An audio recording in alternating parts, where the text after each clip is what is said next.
The world had always known Freddie Aguilar as the man who sang Anak, the song that transcended languages and generations, bringing tears to millions. But what the world didn't know, what not even Freddie himself fully realized, was that somewhere out there, a boy carried his blood and his music in his veins. That boy's name was Miguel Ramos, born in a quiet barangay outside of Batangas, Philippines. Miguel grew up with his mother, Liza, a woman who had once been part of a folk band that played small gigs in Manila. She never talked much about Miguel's father, only saying, "He was a man whose heart belonged to the music, not to me." Miguel never pushed further. They were poor, so poor that Miguel's first guitar was one he built himself from fishing line and a cracked wooden board. But his voice was a miracle. He sang on the streets, on jeepneys, on tricycles. The market vendors knew him by name. People would toss a few pesos his way, not out of pity, but out of awe. Every note Miguel sang carried pain, longing, and truth. There was something old in his voice, something hauntingly familiar. "That boy sounds like Freddie Aguilar," people would say. Miguel would laugh it off, unaware of the truth hidden in his blood.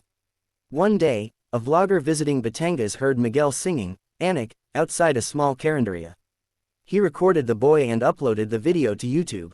The clip was titled, "Street Kid Sings Like Freddie Aguilar's Soul Reincarnated." Within days, it exploded, millions of views, hundreds of thousands of comments. Even international media picked it up. And then came the invitation. It was an email from the producers of Britain's Got Talent, Global Audition, a special series bringing together voices from all over the world. "We saw your video," it read. "We'd love for you to audition." Miguel couldn't believe it. His mother wept. "Anak," she said, "this could be your chance. Show them who you are." But she didn't know how literal that would turn out to be. When Miguel arrived in London, he was overwhelmed, the cold air, the crowds, the blinding lights. Everything was foreign. Yet, the moment he stepped into the audition room, clutching his weathered guitar, the nervousness melted away.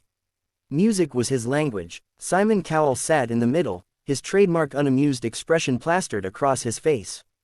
Beside him were Amanda Holden, Alicia Dixon, and Bruno Tonioli. "What's your name?" Simon asked. "Miguel Ramos, sir. I'm from the Philippines." Simon nodded. "And what will you be singing for us today?" Miguel hesitated. "It's a song close to my heart. It's called Anak. It was written by Freddie Aguilar." At the mention of the name, Simon raised an eyebrow. "Ah, I've heard that one before. Very emotional. Big shoes to fill." Miguel smiled faintly. "Yes, sir. Very big." The music began. Miguel closed his eyes, strummed his guitar, and sang the first line. The audience fell silent instantly. His voice wasn't loud or flashy, it was pure, raw, and soul-stirring. It was as if time itself stopped to listen. Even Simon leaned forward, arms uncrossed, his face softening in disbelief. The words of the song, about a parent's love, regret, and forgiveness, seemed to cut straight into everyone's hearts. When Miguel reached the last verse, his voice broke ever so slightly, tears welling in his eyes. He strummed the final chord and looked up. Silence. Then, an eruption. The crowd leapt to their feet, screaming, crying, clapping. Amanda had tears streaming down her cheeks. Alicia covered her mouth. Bruno yelled, "That was magic." But Simon just stared. His jaw tightened, and he blinked rapidly. "Miguel," he said slowly, "that was one of the most emotional performances I've ever heard on this show. You don't just sing, you make people feel. There's something about you that's hauntingly familiar." Miguel bowed, smiling shyly. "Thank you, sir." Within hours, the clip of his audition went viral. The Filipino who made Simon cry became the #1 trend on YouTube. People across the world were replaying his song, sending donations, begging to know more about him. Then came the twist. A reporter from the Philippines, intrigued by Miguel's story, dug deeper into his past. The journalist interviewed his mother, Liza, and noticed a photograph hidden on her dresser, an old, faded picture of her with a young Freddie Aguilar, both smiling, holding guitars. The next day, the headlines blazed. Freddie Aguilar's secret son discovered. Britain's Got Talent star Miguel Ramos may be his heir. Miguel was stunned. He confronted his mother backstage before the semifinals. "Is it true?" he asked, trembling. "Is Freddie Aguilar my father?" Liza looked away, tears streaming down her face. "Yes, Anak, I didn't want you to carry that burden. He loved his music, and I didn't want to raise you in his shadow." Miguel sat in silence. The truth hit him like a tidal wave. The man whose song he'd been singing his whole life, the man he'd idolized, was his own father. Word spread quickly, and soon even Freddie Aguilar himself heard the news. When reporters asked him about it, he didn't deny it. "I met Liza a long time ago," Freddie said quietly. "If that boy is mine, I'm proud of him. He has the gift." The night of the semifinals arrived. The world was watching. Cameras zoomed in as Miguel stepped onto the stage, holding a new guitar, a gift from the producers. His name was everywhere, and expectations were sky high. Simon looked at him with a strange expression. "Miguel," he said softly, "I don't know how much you know about your story, but tonight, make it yours. Don't sing as Freddie's son. Sing as Miguel." Miguel nodded. "Yes, sir." He began with an original song, one he had written himself. It was called, "Father I Never Knew." The lyrics told the story of a boy searching for his roots, of wondering why his father was a song the world loved but he never heard in person. "You sang to millions," the lyrics said, "but never to me." By the time he finished, Simon Cowell had tears in his eyes. The audience was standing again, some openly weeping. It wasn't just talent, it was truth. When the voting results came in, Miguel advanced straight to the finals. Freddie Aguilar himself watched from Manila, eyes glistening. He picked up his old guitar and whispered, "That's my boy." The night of the finals was electric. The show's producers flew Freddie to London secretly. He stood backstage, unseen, watching the son he'd never met prepare for the performance of a lifetime. Simon gave his usual introduction. "Ladies and gentlemen," he came from the streets of Batangas and captured the world's heart. "Tonight, Miguel Ramos." Miguel stepped out, lights dimming around him. He took a deep breath, looked straight into the crowd, and began. He sang, "Anak," again, but this time, halfway through the song, a familiar guitar chord joined in from the side of the stage. The audience turned. Freddie Aguilar walked out slowly, his face lit by the spotlight.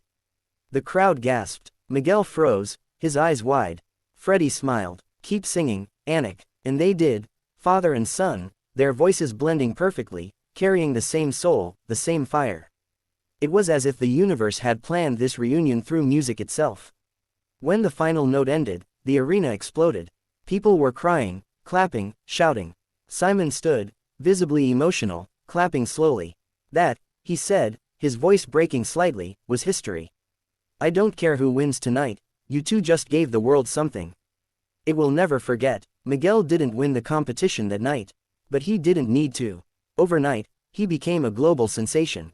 Every network wanted him, every producer wanted to sign him. More importantly, he gained something far greater than fame, his father. Freddie and Miguel returned to the Philippines together. They performed across the country, bringing crowds to tears everywhere they went.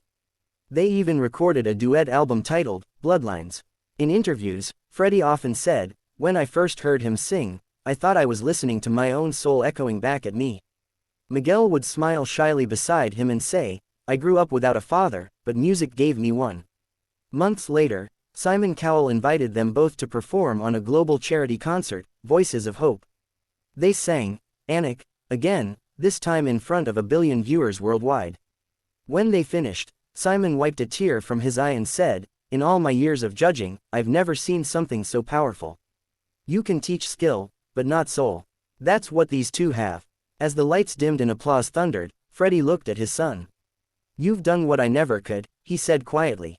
"You healed hearts, including mine." Miguel smiled. "No, Papa, we did." The camera zoomed in on them as they held hands, a symbol of forgiveness, of music bridging generations. Years later, even after Freddie passed away peacefully in his sleep, Miguel continued to sing. Every concert ended the same way, with Anak. He'd strum the final chord, look up at the sky, and whisper, "Thank you for the song, Papa." That night at Britain's Got Talent remained etched in history, not just for the performance, but for what it revealed, a truth wrapped in melody, a legacy reborn in voice. Simon Cowell would later tell a magazine, "I've seen thousands of acts, but that boy reminded me what music really means. It's not about fame or perfection, it's about connection." Freddie gave the world, Anak, and his son gave it back, even stronger. Miguel went on to create a foundation for underprivileged children who dreamed of music but had no instruments. He called it, Strings of Hope.